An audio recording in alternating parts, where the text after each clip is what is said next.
Hey guys, welcome to my Christmas special, and today we're going to make the main course. We're going to make a seared venison with a hazelnut crust, a beetroot flour, my favorite beetroot cream, white truffle, and a venison sauce. So, let's begin. First, we're going to clean the venison. I already cleaned one side, but we'll do the other side together. Take a sharp boning knife and cut along the bones all the way down to the spine and the ribs. Gently press the meat off the bones to be sure you don't waste any meat.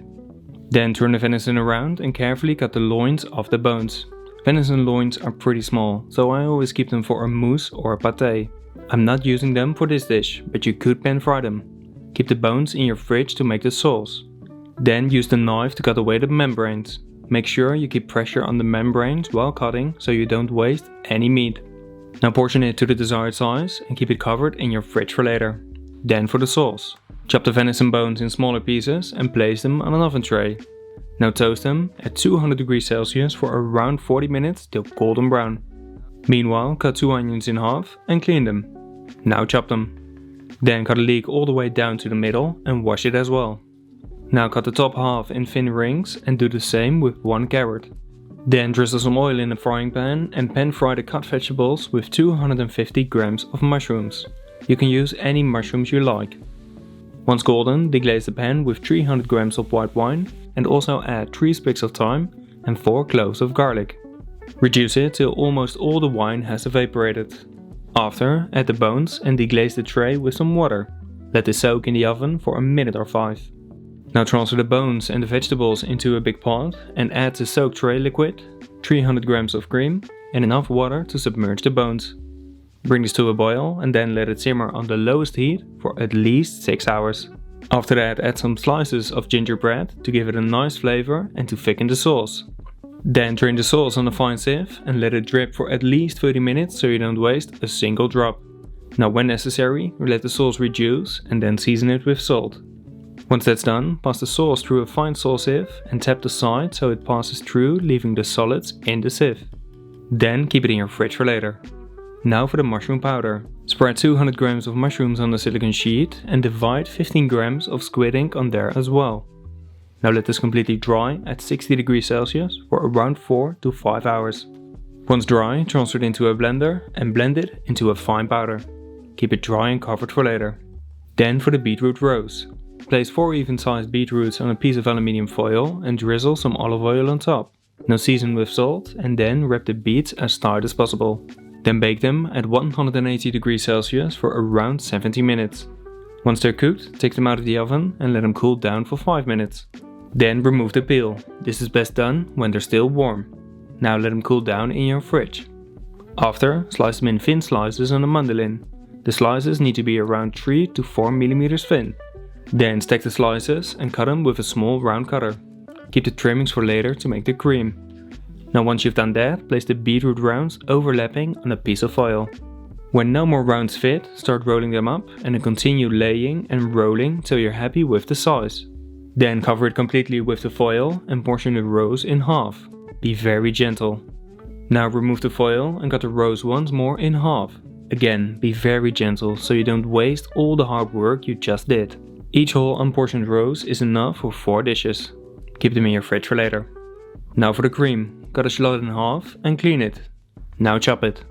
Then melt 50 grams of butter in a frying pan and also add 40 grams of sugar and 3 grams of salt. Let this caramelize for 2 minutes before adding the shallots and caramelizing those till a light golden color starts to form.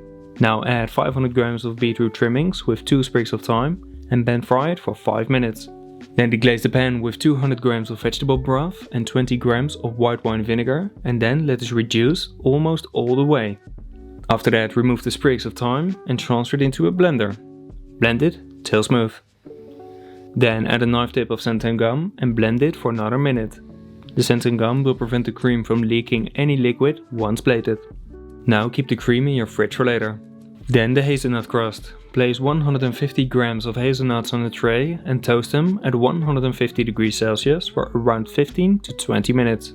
Now place a kitchen towel on top and give it a good mix to remove the dark skins. Then transfer them on a rack to separate the skins. Now measure 75 grams in a blender and blend it till it's a fine powder. Then add 40 grams of butter with 20 grams of breadcrumbs and 3 grams of salt. Blend it for another 15 seconds.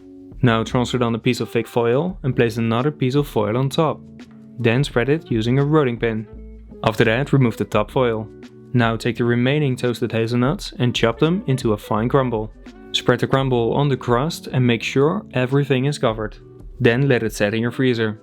As a final prep, cut some chives fine and keep them covered in your fridge for later. Now do the same with some white truffle. The truffle is optional, but it's so good. Now we can start to finish the dish. First, cover the bottle of beetroot cream with some foil and heat it up at 60 degrees Celsius. Do the same with the beetroot roses and make sure that they are properly covered so they don't dry out. Then take the venison and cover it all around with the mushroom powder. Don't worry about seasoning, the powder is very salty.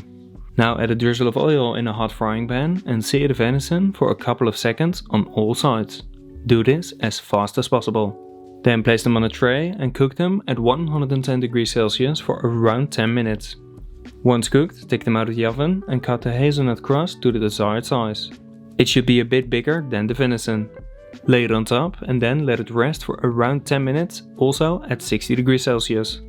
Meanwhile, place the hot beetroot roses on one side of the plate and pipe some of the hot cream on top. Now cover it completely with the white truffle.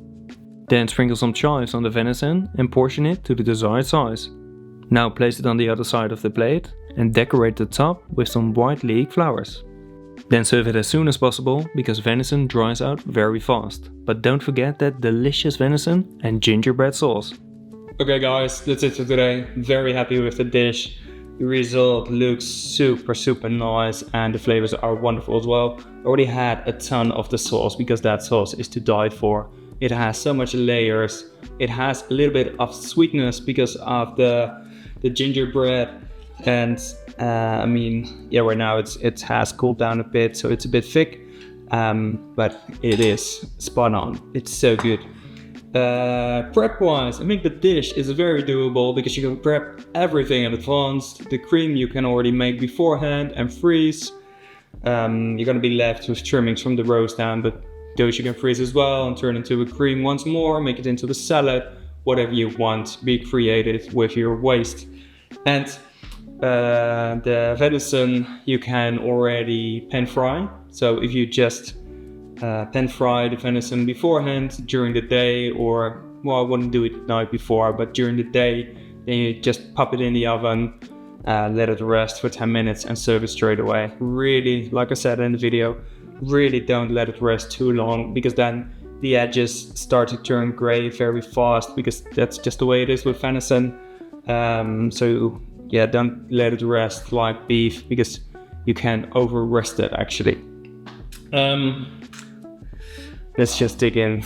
Yeah, can't wait to get that beautiful white truffle as well. And okay, final thing, if you don't have white truffle, you can also get a black winter truffle, completely fine. I think it's Christmas once a year, so really just go all out and buy some beautiful ingredients.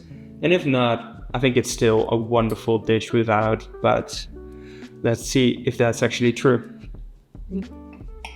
Yeah, all those beautiful layers of beetroot with that delicious cream. The venison, super tender. Yeah, that's amazing. That's so delicious. The venison is very tender, the beetroot is very rich in flavor, and that beetroot cream, that's to die for. I know it's only a couple of dots, but it makes such a big difference. The hazelnut, also very rich, and the crunchy bits of hazelnut on top, those whole nuts, they are very nice for the texture, and it really needs it, because other than that, it's quite, well, I wouldn't say soft, but it doesn't have any crunchy, so that really makes a difference. Okay guys, like I said, that's it for today. The dish, definitely 10 out of 10. I hope you all have a wonderful Christmas. Please let me know in the comments what you want to see after this Christmas special, and find a link to my playlist with all my other Christmas videos in the description of this video. Like and share the video, and please subscribe if you want to support my channel and see other amazing cooking videos. And as always, bon appetit!